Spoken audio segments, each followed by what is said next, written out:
اگلی صورت میں دو جوڑے آ رہے ہیں صرف، واللیل اذا یغشا، قسم ہے رات کی جبکہ وہ ڈھانپ لیتی ہے، والنہار اذا تجلی، قسم ہے دن کی جبکہ وہ روشن ہو جاتا ہے۔ یہ ہمارے خارج میں آفاق کے اندر دن اور رات۔ وما خلق الذکر والانثی، ہمارے انفس میں، ہمارے اندر کوئی مذکر ہے، کوئی مؤنث ہے، کوئی مرد ہے، کوئی عورت ہے۔ یہ جو تضادات بظاہر نظر آتے ہیں حقیقت میں تضادات نہیں ہیں، ان دونوں کے مل کے ہی در حقیقت فطرت اپنے مقاصد کی تکمیل کر رہی ہے۔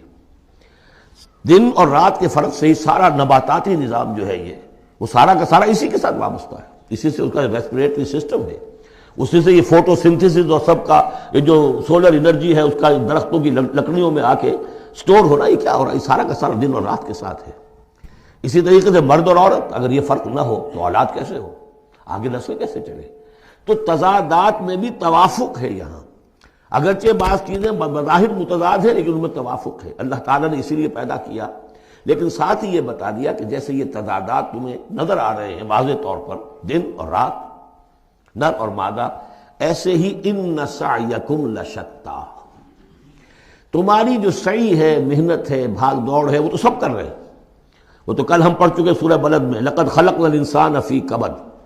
ہم نے تمام انسانوں کو مشقت میں پیدا کیا۔ مشقت انسان کا مقدر ہے، محنت کرنی ہے، جد و جہد کرنی ہے، معاشی جد و جہد ہے، اور بھی جو ہے پھر اولاد کا پالنا ہے۔ لا اقسم بہذا البلد وانت حل بہذا البلد، کسی کا کوئی نظریہ بھی بن گیا ہے، کوئی آئیڈیل بھی ہے،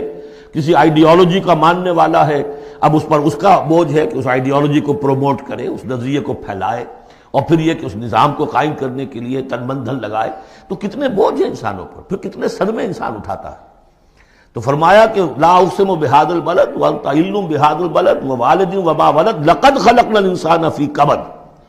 مشقت تو ہر ایک کو کرنی ہے، لیکن جو نتیجے نکلتے ہیں مشقت کے وہ بالکل برعکس ہیں، رات اور دن کا سا تضاد ہے ان میں۔ ان سعیکم لشتی، کوئی شخص اس محنت کے نتیجے میں اپنے آپ کو جنت کا مستحق بنا لیتا ہے، کوئی شخص اسی محنت کے نتیجے میں اپنے آپ کو دوزخ کا مستحق بنا لیتا ہے، راستے جدا ہو جاتے ہیں۔ اس کی بڑی پیاری تشریح ایک حدیث میں آئی ہے، حضور نے فرمایا کل نفس یغدو، ہر جان جو ہے صبح جب ہوتی ہے ہر انسان کی، فبائع نفسہا، پھر یہ کہ وہ اپنے نفس کو بیچتا۔ اب کوئی دفتر جا رہا ہے اپنی صلاحیت بیچ رہا ہے، کوئی بیچارہ وہ چونکہ اور کچھ نہیں سیکھ سکا تھا، اینٹیں ڈھو رہا ہے، تعمیر کا جہاں ہو رہی ہے،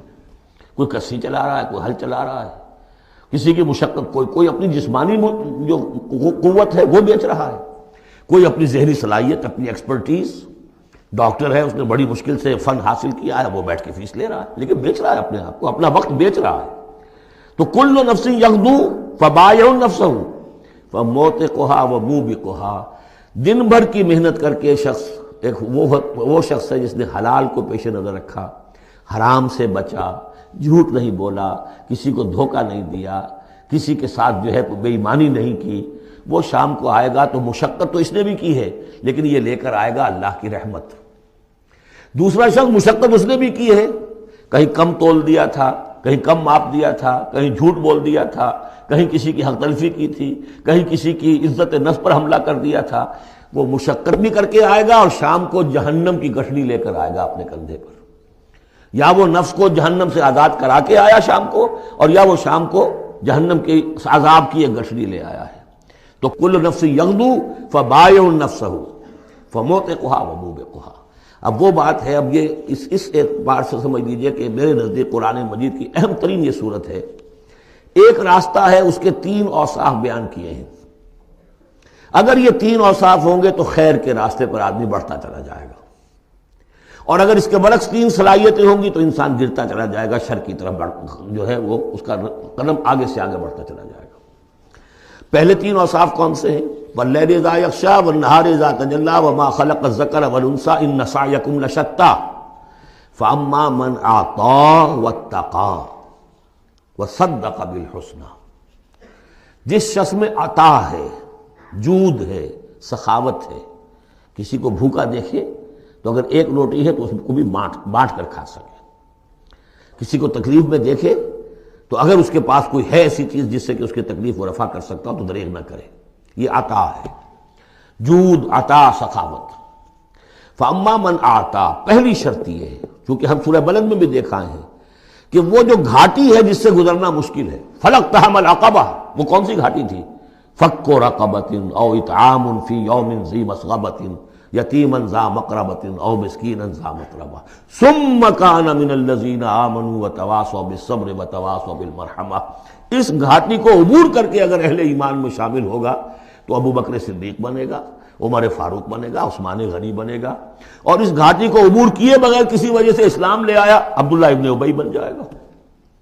اگرچہ اس نے بھی کلمہ پڑھا ہے، اس نے بھی کہا ہے اشہد ان لا الہ الا اللہ واشہد ان محمد رسول اللہ، اور وہی کلمہ پڑھا ہے ابو بکر نے اور عمر نے اور عثمان نے اور علی رضی اللہ تعالیٰ عنہ۔ لیکن فرق کیا ہے؟ یہ زمین کچھ اور تھی جس میں بیج پڑا ہے، وہ زمین کچھ اور تھی جس میں بیج پڑا ہے، وہ زمین میں ہل چل چکا تھا۔ تو فرمایا کہ پہلی شے کیا ہے، اور یہ آیت ہم پڑھ چکے ہیں، چوتھے پارے کی پہلی آیت، لن تنالوا البر حتى تنفقوا مما تحبون، تم نیکی کے مقام تک رسائی حاصل نہیں کر سکتے جب تک کہ خرچ نہ کر سکو اللہ کے لیے اور اللہ کی مخلوق کے لیے، اور وہ چیز کہ جو تمہیں پسند ہو۔ یہ نہیں کہ جو اذکار رفتہ ہو گئی، بیکار ہو گئی، پرانی ہو گئی، دل سے اتر گئی، وہ دے دیا اور پھر سمجھا کہ ہم نے حاتم طائی کی قبر کو لات مار دی ہے، یہ نہیں۔ مما تحبون، نیکی کی گرد کو نہیں پہنچ سکتے، لن تنالوا البر حتى تنفقوا مما تحبون۔ تو پہلی شرط ہے اعطاء، دوسرا ہے واتقا۔ واتقا کیا ہے؟ وہی اخلاقی حص جو ہے وہ اگر بیدار ہے، نتیجہ کیا نکلے گا کہ وہ پھر نیکی کرنا چاہے گا، بدی سے بچے گا۔ وہی فَأَلْهَمَهَا فُجُورَهَا وَتَقْوَاهَا، اگر یہ حص مر نہیں گئی ہے، یہ دفن نہیں ہو گئی ہے، اس کے اوپر حوث جو ہے اس کا غلبہ نہیں ہو گیا ہے، کوئی اور غلط جو ہے انسان کا رجحان اس نے اسے دبا کر نہیں رکھ دیا ہے، تو تقا اس کے اندر ہوگا، میں کسی کا دل نہ دکھا دوں، میں کسی کا حق نہ مار لوں، اس کے اندر ایک احساس ذمہ داری جو ہے وہ موجود رہے گا۔ اور تیسری شرط وصدق بالحسنى، جو بھی اچھی بات اس کے سامنے رکھی جائے اور اس کا دل گواہی دے دے کہ ہاں بات ٹھیک ہے، فوراً قبول کرے، تصدیق کرے۔ اس وقت یہ نہ کرے کہ یہ میں اگر مان لوں گا تو فلاں چیز چھوڑنی پڑ جائے گی، یہ اگر مان لوں گا تو فلاں کام کرنا پڑ جائے گا، یہ اگر مان لوں گا تو فلاں شخص ناراض ہو جائے گا، یہ اگر مان لوں گا تو مجھے یہ نقصان ہو جائے گا، اگر یہ سوچ کر رک گیا تو فیل ہو جائے گا۔ بلکہ یہ کہ جب دل نے گواہی دے دی کہ ہاں ٹھیک ہے، حق ہے، صحیح ہے، فوراً کہو دیکھیے جی آپ کی یہ بات، یعنی اس کو سمجھیے پریکٹیکلی، اگر آپ کسی بحثی میں بھی مبتلا ہو گئی کسی کے ساتھ، اور پھر یہ ہے کہ آپ نے کسی وقت محسوس بھی کر لیا کہ پلڑا اس کا بھاری ہے، بات اس کی صحیح ہے، لیکن ایک یہ کہ اڑے ہوئے، کیسے مان لوں میں کہ میں ہار گیا، ایک یہ کہ شخص کہ ٹھیک ہے صاحب آپ کی یہ بات مجھے بالکل دل کو لگی ہے، ٹھیک ہے، ابھی اور غور کریں گے، سوچیں گے، چلیں گے آگے اور اس مسئلے پر، لیکن یہ بات آپ کی ٹھیک ہے۔ اس سے انسان کے اندر جو ہے پھر وہ ہم آہنگی پیدا ہوتی ہے، بات آگے بڑھتی ہے۔ لیکن یہاں سمجھ لیجیے کہ بنیادی طور پر یہ تین اوصاف ہیں، فاما من آتا، بخل نہ ہو، اتقا اور اس کے اندر یہ اخلاقی حس بیدار ہو، نمبر تین جو اچھی بات سامنے آئے اس کی تصدیق کر دیں، فَسَنُيَسِّرُهُ لِلْيُسْرَى، تو ہوتے ہوتے ہم آسانی سے، اب یہ لفظ بھی آ چکا تھا سورہ علق میں، وَنُيَسِّرُكَ لِلْيُسْرَى، میں نے کہا تھا اس لفظ کو یہاں نوٹ کر لیجئے اور یہیں سے یہ بات آگے کھلے گی۔ فَسَنُيَسِّرُهُ لِلْيُسْرَى، جس شخص میں یہ تین اوصاف ہوں گے ہم انہیں رفتہ رفتہ رفتہ رفتہ سب سے اونچی اور سب سے اچھی جو آسانی والی شاید منزل ہے جنت، وہاں پہنچا دیں گے۔ اب اس کے برعکس دیکھیے ترتیب، وَأَمَّا مَن بَخِلَ، اعطاء کے مقابلے میں بخل آ گیا، وَاسْتَغْنَىٰ، بے پرواہ ہے، اسے پرواہ ہی نہیں، دریا کو اپنی موج کی طغیانیوں سے کام، کشتی کسی کی پار ہو یا درمیان رہے، ہمیں سے کیا غرض ہے، وہ تو اپنی اس میں دھن میں لگے جا رہے ہیں، کسی کا دل مسل دیا، کسی کے جذبات کے اوپر جو ہے ٹھیس پہنچا دی، کسی کو کچھ کر دیا، کسی کا مال ہڑپ کر لیا، کسی کو اور کسی طرح سے اس کی عزت کے اوپر جو ہے کوئی حملہ کر دیا، چلے جا رہے۔ استغنا، انہیں یہ احساس ہی نہیں ہے کہ کوئی نیکی اور بدی کا معاملہ بھی ہے اور مجھے سیدھے راستے پر چلنا ہے، برائی کے راستے پر نہیں۔ وَكَذَّبَ بِالْحُسْنَىٰ، اچھی بات پیش کی جائے جھٹلا دے، دل گواہی دے چکا ہے کہ بات اچھی ہے، یعنی پھر جھٹلا دے کسی تعصب کی وجہ سے، کسی ضد کی وجہ سے، تکبر کی وجہ سے، ہٹ دھرمی کی وجہ سے، فَسَنُيَسِّرُهُ لِلْعُسْرَىٰ، تو ایسے شخص کو ہم آہستہ آہستہ تدریجاً سب سے بڑی مشکل یعنی جہنم میں پہنچا دیں گے۔ تو یہ گویا کہ اب دو راستے، ان سعیکم لشتیٰ، تمہاری جد و جہد جو ہے زندگانی کی، ان کے یہ دو رخ ہے۔ اگر تو یہ ہے اما من اعطا واتقا وصدق بالحسنی، اگر یہ تینوں چیزیں بتمام و کمال موجود ہوں تو وہ شخص صدیق بنے گا، ابو بکر صدیق بنے گا رضی اللہ تعالی عنہ، ان کے نقش قدم پر چلنے والا ہوگا۔ اور اگر ان تینوں میں کوئی چیز کمی ہے تو کہیں بیچ میں لٹک جائے گا، اور تینوں ہی نہیں ہے تو معلوم ہوا کہ وہ بدترین خلائق ہوگا پھر، جس کا کہ سب سے بڑا کردار جو قرآن مجید میں آتا ہے وہ ابو لہب ہے۔ ابو جہل جو ہے وہ بدترین نہیں تھا، اچھی طرح سمجھ لیجئے، وہ تو جب آج ہم پڑھیں گے، جب سورہ علق آئے گی تب اس کے کردار کا نقشہ سامنے آئے گا۔ اس کی شخصیت بڑی اونچی شخصیت تھی بعض اعتبارات سے،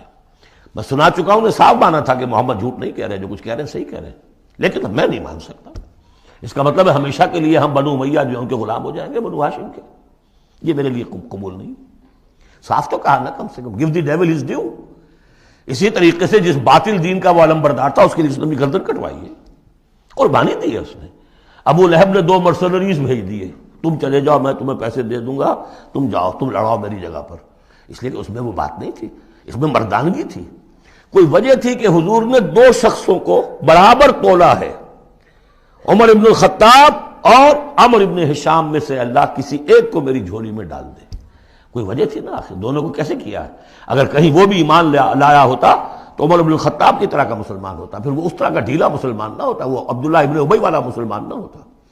تو یہ شخصیتوں کا معاملہ ہوتا ہے، تو جس میں تینوں اوصاف نہیں ہے وہ گیا بدترین خلائق، جس میں کچھ ہے وہ پھر کچھ دیر لگا کے آ جائے گا، کچھ وقت لگے گا اسے، لیکن یہ 3 اوصاف ہی ہیں تعمیر سیرت کے اس اعتبار سے کہ جو فیصلہ کن ہیں۔ فَأَمَّا مَنْ أَعْطَىٰ وَاتَّقَىٰ وَصَدَّقَ بِالْحُسْنَىٰ فَسَنُيَسِّرُهُ لِلْيُسْرَىٰ وَأَمَّا مَنْ بَخِلَ وَاسْتَغْنَىٰ وَكَذَّبَ بِالْحُسْنَىٰ، بالکل اپوزٹ چیزیں، فَسَنُيَسِّرُهُ لِلْعُسْرَىٰ وَمَا يُغْنِي عَنْهُ مَالُهُ إِذَا تَرَدَّىٰ، اور اس نے جو مال جمع کیا ہوگا اپنے لیے وہ قطعاً کام نہیں آئے گا جب اسے گرایا جائے گا، گڑھے میں جب گرے گا جہنم کے۔ ان علینا للہدیٰ، دیکھو انسانوں ہمارے ذمے ہے صرف ہدایت پہنچا دینا، یہ اب اللہ تعالیٰ اپنے ذمے لے رہے ہیں، یہ ہمارے ذمے ہے کہ تمہیں راستہ دکھا دیں، سجھا دیں، یہ سجھا دینا ہمارے ذمے ہے۔ اس کے لیے ہم نے تمہیں جبلی ہدایت بھی دی ہے، اس کے لیے ہم نے تمہارے اندر اخلاقی حس بھی رکھ دی ہے، اس کے لیے ہم نے اپنی روح تم میں پھونکی ہے، اس میں ہماری معرفت اور محبت موجود ہے، اور پھر ان تمام چیزوں کی تکمیل کے لیے ہم نے نبی بھیج دیے، رسول بھیج دیا، کتابیں نازل کر دی، ہم نے اپنا ہدایت کا جو فرض تھا وہ ادا کر دیا۔ ان علینا للہدیٰ وَإِنَّ لَنَا لَلْآخِرَةَ وَالْأُولَىٰ، پھر ہمارے ہی لیے ہے اختیار آخرت کا بھی اور اولا کا بھی، دنیا کا بھی، پھر فیصلہ ہم کریں گے کہ کون اب اس قابل ہو گیا ہے کہ دنیا کو ان کے بوجھ سے پاک کر دیا جائے، زمین کو ان کے بوجھ سے آزاد کر دیا جائے، پوری قوموں کو ملیا بیٹ کر دیا جائے، فیصلہ کرتے ہیں۔ وہ پڑھ چکے پچھلی صورت میں، فَدَمْدَمَ عَلَيْهِمْ رَبُّهُمْ بِذَنبِهِمْ فَسَوَّاهَا، ایسے ہے کہ جیسے کسی باغ میں سے کوڑا کرکٹ جمع کیا جائے اور پھر اسے آگ دکھا دی جائے، اس لیے کہ اس باغ کے لیے بدنما داغ ہے۔ اب تو یہ کہ وہ انسان جو ہے کہ جو پھر اس حد تک ہدایت کے واضح ہو جانے کے بعد کہ نبی آ گیا، کتاب آ گئی اور اس نے ماڈل پیش کر دیا اپنی زندگی کے اندر، پھر بھی نہیں مانا، تو پھر یہ جو بھی فیصلہ ہے وہ ہم کرتے ہیں۔ فَأَنذَرْتُكُمْ نَارًا تَلَظَّىٰ، دیکھو میں نے تمہیں خبردار کر دیا اس آگ سے جو بھڑک رہی ہے اور وہ منتظر ہے۔ لا یصلاھا، ہم دیکھ چکے ہیں کئی جگہ آیا ہے کہ وہ تو دھاڑ رہی ہے بھوکے شیر کی طرح، اسے تو چاہیے اپنی خوراک۔ لا یصلاھا الا الاشقی، نہیں پڑے گا اس میں مگر وہی جو بہت ہی بدبخت ہے۔ کیوں؟ کم بدبخت تو اگر ہوتا معاملہ تو اور ہوتا، یہ محمد کے آنے کے بعد بھی صلی اللہ علیہ وسلم جس کی حقیقت نظر نہیں آئی تو اس سے بڑا بدبخت تو کوئی ہے ہی نہیں۔ اس لیے کہ اگر کچھ اندھیرا ہو، کچھ روشنی ہو، آدمی ٹھوکر کھا جائے، چلیے بھائی کچھ اندھیرا بھی تھا، جھٹپٹا تھا، پوری روشنی نہیں تھی، نصف النہار پر سورج چمک رہا ہو اور آپ ٹھوکر کھائیں تو پھر قصور کس کا ہے؟ تو آپ کا ہے۔ اس اعتبار سے اب بعثت محمدی کے بعد صلی اللہ علیہ وسلم جس شخص نے اپنے آپ کو محروم رکھا وہ اشقا ہے۔ لا یصلاھا الا الاشقی الذی کذب وتولی، جس نے جھٹلایا ہے اور منہ پھیر لیا ہے۔ وَسَيُجَنَّبُهَا الْأَتْقَى، اور ہم بچا دیں گے یا بچا دیا جائے گا اس سے جو بہت ہی متقی ہے۔ اس آیت کے بارے میں تقریباً کنسنسس ہے کہ یہاں مراد حضرت ابوبکر ہے رضی اللہ تعالی عنہ۔ اتقا، وہ تینوں صفات بتمام و کمال جس میں تھے وہ ابوبکر تھے۔ یہی وجہ ہے کہ تصدیق بالحسنہ میں ایک لحظہ نہیں لگا۔ حضور فرماتے ہیں کہ میں نے جس کے سامنے بھی اپنی نبوت کی دعوت رکھی اس نے ضرور کچھ نہ کچھ توقف کیا، سوچا، سوائے ابوبکر کے کہ ایک لحظے کا توقف نہیں کیا۔ اور ان کی شخصیت میں وہی چیزیں موجود تھیں، غریبوں کے اوپر شفقت تھی، نیکی کی، اور بنیادی طور پر وہ موحد تھے، انہوں نے کبھی بت پرستی اختیار نہیں کی زندگی میں، تو وہ صلاحیت جو ہے تقویٰ بھی تھا، اعطاء بھی تھا، خرچ کرنے کی صلاحیت تھی۔ انہوں نے خرید کر جو ہے غلام جتنے تھے جو مسلمان ہو گئے تھے، غلام اور کنیزیں، اور جن کے اوپر سخت جو ہے پرسیکیوشن ہو رہی تھی، ٹارچر ہو رہا تھا ان کے آقاؤں کی طرف سے، منہ مانگے دام دے کر ان کے آقاؤں کو نے خریدا ہے اور آزاد کیا ہے۔ فَأَمَّا مَنْ أَعْطَىٰ وَاتَّقَىٰ وَصَدَّقَ بِالْحُسْنَىٰ، یہ تینوں اوصاف بتمام و کمال ابو بکر میں، ابو بکر صدیق اور صدیق اکبر رضی اللہ تعالی عنہ۔ خواتین میں الصدیقۃ الکبریٰ حضرت خدیجہ الکبریٰ ہے رضی اللہ تعالی عنہ۔ وَسَيُجَنَّبُهَا الْأَتْقَى الَّذِي يُؤْتِي مَالَهُ يَتَزَكَّىٰ، جو اپنا مال دیتا ہے اپنے نفس کو پاک کرنے کے لیے۔ وہ مال کیوں دے رہا ہے، کیوں خرچ کر رہا ہے، کیوں بلال کو اس نے خریدا ہے؟ باپ نے کہا ابو قحافہ نے، وہ تو ایمان نہیں لائے تھے اس وقت تک، وہ تو فتح مکہ کے بعد ایمان لائے، وہ کافر رہے پورے عرصے کے دوران، مشرک رہے۔ تو باپ نے یہ کہا کہ ابو بکر تمہیں اگر کوئی خریدنا ہی تھا غلام اور کسی کو آزاد کرنا تھا تو کوئی دیکھتے، اچھا غلام دیکھتے، کوئی طاقتور سے دیکھتے جو تمہارے کام بھی کبھی آتا۔ انہیں کیا پتہ تھا کہ ابو بکر تو کسی اور چیز کا طلبگار ہے، اسے کچھ اور چاہیے، اسے کوئی، یعنی جو شخص کسی غلام کو آزاد کر دیتا تھا وہ اس کا مولا رہتا تھا، پھر بھی وہ ایک درجے میں اس کے تابع ہوتا تھا، اس کی بات سنتا تھا، اس کا حمایتی ہوتا تھا۔ اخلاقی طور پہ بھی سمجھ میں آ رہا ہے کہ ایک شخص نے اپنی رقم خرچ کی ہے اور آپ کو خرید کے آزاد کر دیا ہے، تو اب آپ بے دام جو ہے غلام تو ہو گئے نا اس کے، اس لیے کہ یہ کہ وہ غلامی نہیں ہے، مولا کہلاتے تھے وہ، جیسے کہ حضرت زید ابن حارثہ بھی مولا تھے حضور کے، اور اسی طریقے سے اور بھی بہت سے ہیں جن کے بارے میں آتا ہے کہ انہوں نے جو حدیث روایت کی ہے، ثوبان رضی اللہ تعالیٰ وہ بھی مولا تھے حضور کے، مولا اس معنی میں۔ تو فرمایا کہ تم نے یہ کیا کیا، کس کو تم نے خریدا اور اتنی بڑی رقم دے دی؟ جو مانگا امیہ ابن خلف نے، وہ بھی حیران رہ گیا، ٹھیک ہے دو۔